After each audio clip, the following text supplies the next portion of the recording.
At your Beyond Belief 2006 lecture, you said that... Were you there, or did you watch the YouTube? I watched the YouTube. Okay. You said that what stopped Middle Eastern scientific progress was a theological takeover. Yes. Do you think that's happening? That's a shorthand for what I said, but yeah, I built the case a little more elegantly than that. It was much nicer, yes. Do you think that's happening here in light of what's happening with like scientific textbooks in Texas and things like that? Yeah, I just read recently about the plight of textbooks in Texas.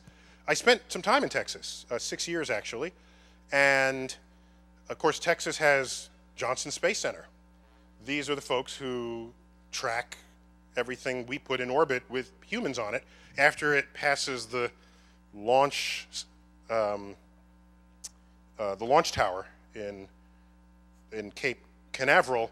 All command goes over to Houston. So Texas is a fundamental part of our space enterprise, culturally and historically. So that for them to now have textbooks where the science content is altered to be different from what is going on in mainstream science worries me greatly. What you're referring to in the talk that I gave at that lecture is in San Diego, 2006. It referenced what was going on 1,000 years ago. 1,000 years ago, the intellectual center of the world was Baghdad. Baghdad. Europe was busy disemboweling heretics at the time. Baghdad was open to all thought at the time, between AD 800 and 1100, around there.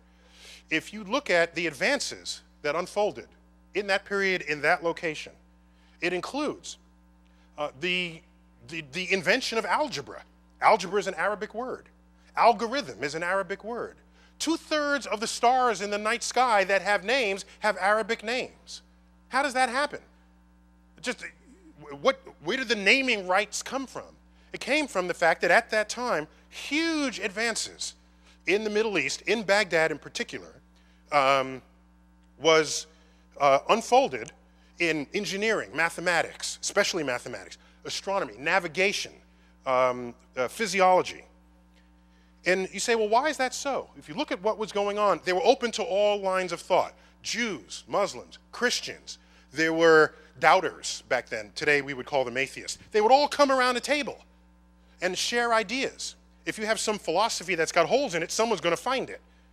And you're going to challenge you on those ideas. And what happens is the conversation ratchets up. You discard what doesn't work and you keep what does. And when you do that, you make discoveries, and you make discoveries rapidly. And at the time, that period drew to a close. If you read history books, they'll typically describe sort of the sacking of Baghdad. It was a bad time for the city. And they say, oh, it all came to an end. However, the Islamic culture rose at other times later. And in those other times, science and engineering discoveries were not a part of it. So he asked, why not?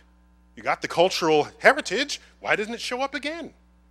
And then you got to dig a little deeper from the sacking of Baghdad, and you find out there was a Muslim cleric, Al-Ghazali was his name, who was to Islam what St. Augustine was to Christianity.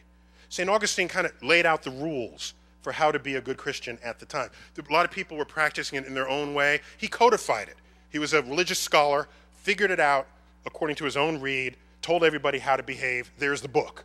You follow this, you're a good Christian. Al-Ghazali said, you follow this, you're a good Muslim. In that text included the assertion, which gained influence socially, but then politically, so then it had power of influence. In there was the assertion that mathematics and the manipulation of numbers was the work of the devil. The entire enterprise collapsed and never recovered.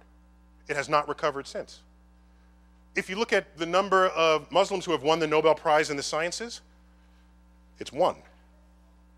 Number of Jews who have won the Nobel Prize? 1/4 of all Nobel Prizes in science have been won by Jews.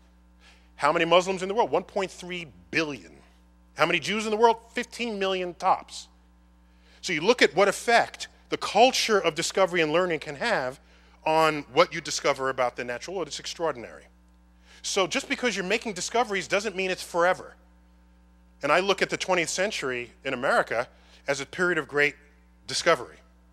And then I see forces now operating against it. And then I look at the history of the consequences of this, and I see America just simply fading into insignificance. No, it's not off of a cliff. It's just a slope. And every next day you're a little bit further down on the slope. You barely notice it, right? Until one day you can't see over the hill that you just came from. And then you try to make do with what you have down here. And then you find out it's the rest of the world making the inventions and not you. You're trailing, no longer leading. You're not even abreast with what's going on. You're running behind trying to catch up. Have a nice day.